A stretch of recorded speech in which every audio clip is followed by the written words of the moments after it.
Asahan muli aking madarama.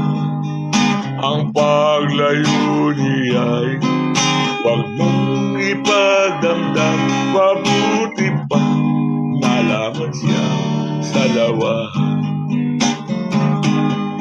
Karamay mo ako kahapon at ngayon, bukas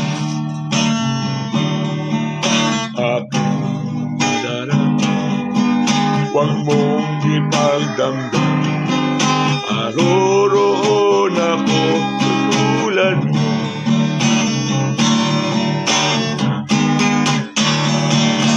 Tutulungan kita malimot mo siya.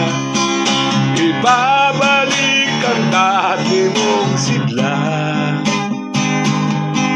Aking gagamutin